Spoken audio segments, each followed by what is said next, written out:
오늘 트롯신을 뒤흔든 단어는 세 가지였다. 경찰 소환, 점수 오류, 녹화 취소. 그리고 그 한가운데 늘 정갈한 무대 매너로 사랑받아온 이찬원이 있었다. 화제의 중심이 무대가 아니라 조사실이라는 사실만으로도 팬들은 충분히 놀랐다. 무대에서 최선을 다한 가수일 뿐이라는 그의 평소 태도와 정반대의 상황이 펼쳐졌기 때문이다. 하지만 결론부터 말하자. 이번 사안의 핵심은 가수의 잘못이 아니라 시스템의 실패였다.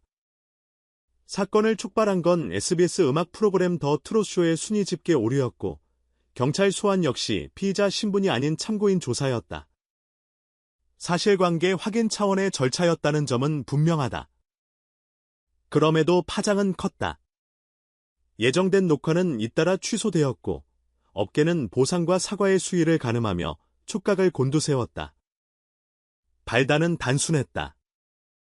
특정 회차에서 득표와 시청자 점수가 뒤섞이며 잘못 반영된 사실이 뒤늦게 드러난 것이다. 숫자는 냉정해야 하지만 숫자를 움직이는 시스템이 흔들릴 때 가장 먼저 상처받는 건 사람의 명예다.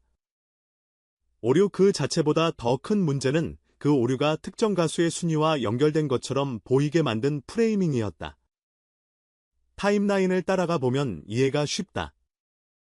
방송이 나간 뒤 순위 결과가 퍼지고 시청자 커뮤니티에서 의문이 제기되고 내부 점검이 뒤따르며 집계에 문제가 있었다는 제작진의 확인이 나왔다. 여기서 여론의 방향은 두 갈래로 갈라졌다. 하나는 시스템 문제로 보는 시각, 다른 하나는 혹시 누군가 이득을 본 것 아니냐는 의심의 시각이다. 후자에 이찬원의 이름이 끼어든 순간 논쟁은 화약고로 변했다. 경찰은 의혹 자체가 불필요하게 커지는 것을 방지하기 위해 사실관계를 확인했다.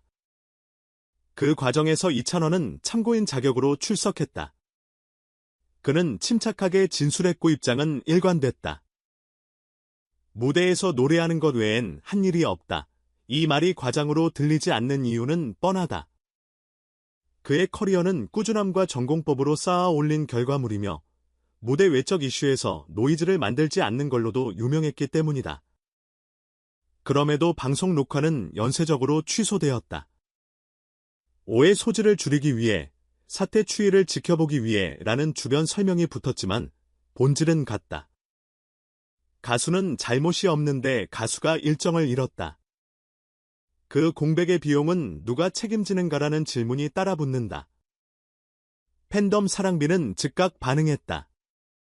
순위는 제작진의 책임이지 가수의 죄가 아니다 라는 해시태그는 순식간에 확산됐고 일부 팬들은 집단 탄원서를 준비했다. 여론의 핵심 메시지는 명료했다. 첫째, 투표와 데이터 집계 과정의 불투명성. 둘째, 내부 검증 절차의 느슨함. 셋째, 과열된 순위 경쟁이 만들어낸 구조적 압박. 이 세 가지가 겹치며 결국 무고한 가수에게 의혹의 그림자를 드리웠다는 것이다. 감정의 에너지는 분노에서 보호로, 항의에서 연대로 이동했다. 우리가 지킨다는 문장이 피드로 올라오기 시작했고, 일부 팬클럽은 자발적으로 도심 전광판 응원 광고를 추진했다. 단순한 화풀이가 아니라 명예회복을 위한 보이는 연대였다. 이쯤에서 중요한 균형점을 짚자. 시청자 투표와 집계 시스템은 공정성의 하드웨어다. 하드웨어가 흔들리면 소프트웨어인 신뢰가 먼저 부서진다. 음악 방송에서 신뢰가 깨지면 순위는 순식간에 콘텐츠가 아니라 리스크가 된다. 엔터테인먼트 산업이 오래 지켜온 기본 원칙, 공정, 투명, 일관 등은 그저 미덕이 아니라 비즈니스의 기반이다. 이번 사안은 그 기초가 얼마나 쉽게 금이 갈 수 있는지, 또 그 금이 한 아티스트의 일상과 심리에 어떤 균열을 내는지를 적나라하게 보여줬다. 스포트라이트는 때로 칼날이 된다. 이 칼날이 누구에게 향할지를 결정하는 건 시스템이지 아티스트가 아니다. 논란이 눈덩이처럼 커지자 SBS는 공식 입장을 냈다. 집계 과정에 오류가 있었고, 이는 제작진의 시스템 문제에서 비롯되었으며, 아티스트 이찬원 씨와는 무관하다. 사과와 함께 재발 방지책도 제시됐다. 외부검증위원회 도입, 제3자 회계기관과의 점검, 데이터 흐름에 대한 교차 검증 시스템 구축. 말로만 보안이 아니라 검증의 구조를 바꾸겠다는 취지다. 이 대목은 가볍게 볼 수 없다. 엔터 산업에서 외부 검증은 비용이 아니라 보험이다. 특히 팬덤 기반 투표와 점수 연동 모델을 유지하려면 투명성은 선택이 아니라 의무다. 오차의 여지를 줄이는 기술적 장치, 이와 충돌을 차단하는 절차적 장치, 데이터 로그를 상시 공개하는 운영적 장치가 함께 움직여야 한다. 이찬원은 자신의 SNS를 통해 입장을 전했다. 장문의 에세이가 아니라 짧지만 방향이 분명한 메시지였다. 저는 무대에서 노래하는 가수일 뿐입니다. 사랑해주시는 분들께 심려를 끼쳐 죄송합니다. 포기하지 않겠습니다. 진심을 다해 노래하겠습니다. 문장은 짧았지만 콘셉트는 분명했다. 해명이 아니라 선언. 가수로서 할 일을 계속하겠다는 선언. 팬들에게 미안함을 먼저 전하는 태도. 그리고 불필요한 언어의 과열을 피하는 절제? 이 균형 감각은 팬덤에게 신호가 됐다. 처음엔 분노로 끓어오르던 타임라인이 차분해졌고 그 빈자리를 응원과 위로가 채웠다. 진실은 밝혀졌다. 우리는 계속 간다. 댓글의 톤이 바뀌었다. 여기서 우리가 놓치지 말아야 할 질문이 있다. 이번 사태에서 실제 피해자는 누구인가? 명백히 가수다. 잘못이 없는데 조사를 받았고 출연이 끊겼고 이미지는 흔들렸다. 그 간극을 메우는 게 보상이다. 보상에는 두 가지 축이 있다. 하나, 금전적 보상. 둘, 상징적 보상. 금전은 잃어버린 일정과 기회를 수치화해 환산하면 된다. 더 까다로운 건 상징이다. 공식 사과의 수위, 동일 시간대의 대체 출연 기회, 재편집 방영 시의 공지 방식, 향후 홍보 협업에서의 우선순위 등은 숫자로 환산하기 어렵지만 당사자의 체감 회복에는 결정적이다. 업계가 어떤 형태의 보상이 현실적이며 무엇이 진정성으로 읽히는가를 이번에 표준화할 필요가 있다.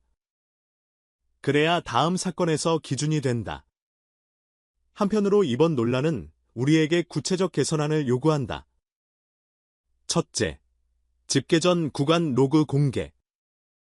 투표 시작, 종료 시각, 집계 서버 타임 스탬프, 검증 체크 포인트를 최소 메타데이터 수준에서 공개해야 한다. 둘째, 이중 검증. 내부 집계와 외부 회계법인의 실시간 대조를 기본값으로 설정하자. 셋째, 이해관계 충돌 차단. 제작, 광고, 데이터 운영이 하나의 테이블에 앉지 못하게 벽을 세워야 한다. 넷째, 이해 신청 포털 상시 운영. 의문 제기가 커뮤니티에서 폭발하기 전에 공식 채널에서 흡수하고 절차대로 처리할 수 있어야 한다. 다섯째, 정정 방송의 표준화. 오류가 발견되면 어떤 문구로, 어떤 방식으로, 어느 타이밍에 정정할지 룰을 문서화하는 것이다. 이 5가지는 어렵지 않다. 의지가 문제다. 이찬원의 커리어를 돌아보면 이 사건이 그의 본질을 바꾸진 못한다. 그는 큰 리액션으로 이슈를 만드는 타입이 아니고 노래와 태도로 성과를 쌓아온 아티스트다. 그래서 이번에도 나는 노래한다라는 메시지가 더 설득력 있게 다가왔다. 위기는 때로 브랜드를 테스트한다. 팬들이 무엇에 반응하는지, 브랜드가 어디서 신뢰를 얻는지, 업계가 어떤 행동을 취해야 하는지. 이번 테스트에서 우리는 확인했다. 팬덤은 분노보다 공감을 오래 선택했고, 아티스트는 장황한 해설 대신 직업 윤리를 선택했으며, 방송사는 모류 없음이 아니라 모류 인정 후 개선이 신뢰 회복의 시작임을 학습했다. 모두가 한 걸음씩 배웠다면 이 사건은 단순한 스캔들이 아니라 업계의 업데이트 트리거다. 물론 현실은 녹록지 않다. 한번 새겨진 의심은 쉽게 지워지지 않는다. 그래서 다음이 중요하다. 다음 무대, 다음 방송, 다음 공지. 여기서 필요한 건 과잉 포장된 이벤트가 아니라 평소와 같은 정확한 준비와 예측 가능한 절차다. 익숙한 음악, 익숙한 카메라 워크, 익숙한 엔딩 포즈가 오히려 신뢰를 회복한다. 이찬원이 할 일은 분명하다. 컨디션을 유지하고, 노래로 증명하고, 팬들과 약속을 지키는 것, 방송사가 할 일도 분명하다. 투명한 시스템으로 뒷받침하고, 잃어버린 기회를 실질적으로 복원하는 것, 팬덤이 할 일 역시 분명하다. 감정의 피로도를 서로 보듬으며 장기전의 체력을 지키는 것, 이 세 개의 톱니가 맞물리면 신뢰는 다시 돌아간다. 결국 우리는 한 가지 사실로 돌아간다. 오류는 시스템에서 발생했고, 가수는 그 시스템의 사용자였다. 사용자를 조사실로 부른 건 절차상 이해할 수 있지만, 그 과정에서 발생한 공백과 오해는 누군가 책임져야 한다. 그 책임이 명확해질 때 진짜 마무리가 된다. 그리고 그 순간이 오면 이번 사건은 이찬원이라는 개인에게 덧씌워진 글씨가 아니라 그의 브랜드를 더 단단하게 만든 이력으로 기록될 것이다. 노래는 숫자보다 길다. 숫자의 오차가 무대를 잠깐 흔들 수는 있어도 무대의 진심을 바꾸지는 못한다. 다음 무대의 첫 박자, 마이크를 잡는 그 순간 우리는 알게 될 것이다. 왜 여전히 사람들이 그를 트로트의 황태자라고 부르는지. 답은 통계표가 아니라 라이브에서 나온다. 그리고 그 라이브를 기다리는 마음, 그 마음이 바로 오늘 우리가 지켜야 할 업계의 신뢰다.